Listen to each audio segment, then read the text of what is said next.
Hello and welcome everyone to AARP Wyoming's 2026 Video Voter Guide Series. I'm Tom Laycock with AARP Wyoming, and today we're joined by Allen Hogg, who's running for the Wyoming Legislature in House District 28, located in parts of Park, Bighorn, Hot Springs, and Fremont counties. AARP has a proud 40-year history of nonpartisan voter engagement and does not endorse or oppose candidates, nor does AARP make contributions to campaigns or candidates at any levels. Instead, we ask questions so our members understand where the candidates sit on important issues and can make their own decisions on Election Day. Today, I'll give Mr. Hogg 3 questions, allowing for a 1-minute and 30-second response to each. Then we'll give him 2 minutes to deliver his pitch to the voters of House District 20. So our first question is this. Recent AARP survey data suggests 80% of older adults wish to age in the homes and communities as they get older. If elected, what would you do to ensure older Wyoming residents can stay in their own homes and communities as long as they can? Okay, thanks, Tom, for having me on. And I'd just like to say, I think that Wyoming's done a pretty good job of working towards keeping senior citizens in their homes with the property tax cuts that they've done. And then, I know in our county we've got some pretty good deals for the seniors. If they go and sign up, I just like to promote those people to go and get signed up for those tax savings in their property tax office. And the other thing I think is important is the health services. So I'd like to work with the Wyoming Health Department and Senior Services end of it and make sure that health care is available.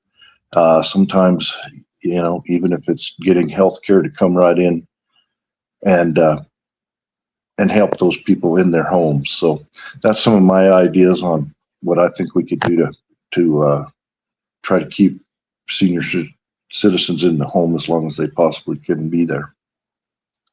Well, thank you. Our second question is this. AARP's 2023 Vital Voices survey and our 2025 member survey show our members are seeking candidates who will help protect them from fraud and scams. In recent years, we've seen scammers evolve to using crypto ATMs and deed fraud to separate Wyomingites from their cash. How would you work to protect older adults from fraud and scams?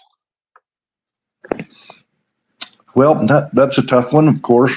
All the issues are, I guess, but one thing I think we can talk about is education, maybe getting into our senior centers and maybe getting out and helping senior citizens to understand and recognize when you're being called on the phone or a scam that's coming up. The other thing is, prosecution of those people. Work with law enforcement and make sure that when there is a fraud coming about, we get the word out there to the people and then go after those people that are the scammers and do our best to work with the FBI or whoever we have to in order to get them shut down. And penalize them to the full extent that we can. But I think the main thing is just getting the word out to those people and maybe their families to how to recognize when a scam's coming on. So that's my best answer there, I guess. Very good. Our third and final question is this. We know Wyoming residents are concerned about rising property taxes. While property taxes can be burdensome for some, they also fund critical state and local services. These services include local transportation, home-delivered meals, and home health services that keep older adults aging in place. If elected, how would you balance the need for relief with ensuring critical services are in place? Well, another tough one. Like I said earlier, I think that Wyoming's already put in place some pretty good situations as far as tax relief for seniors. We got 25% across the board for everybody's taxes. We've got the 50%, I believe it is, for seniors or homesteaders, they call it. If they apply for that, they can, if they been in their home long enough. And then we've also got on the coming up, they can vote. It's going to be voted on by the people to get even more tax relief. So I think we're doing pretty good on that end as far as the tax relief is concerned. Balance in the services is when we cut these taxes, we've got to just face it. The truth is, some services are going to have to be probably cut back if more tax cuts take place, which it's likely they will.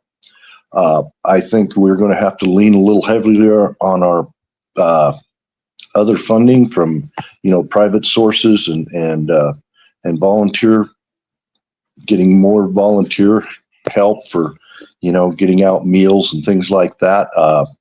But it's a tough one when you cut the revenue. It's not a lot the legislature can do. Sometimes you have to cut services too, and I guess that's when we start looking at the private sector to help us out. Well, thank you for entertaining us and giving us answers to our 3 questions. Now let's close by offering you 2 minutes to explain why you believe you're the best person to represent House District 28. Okay, well, my whole goal here is to keep Wyoming. I didn't start to run because I thought that there was a lot of problems over the years. I think the Wyoming Legislature has done a wonderful job. They've kept us fiscally sound and still did a great job of providing education and services to the local governments.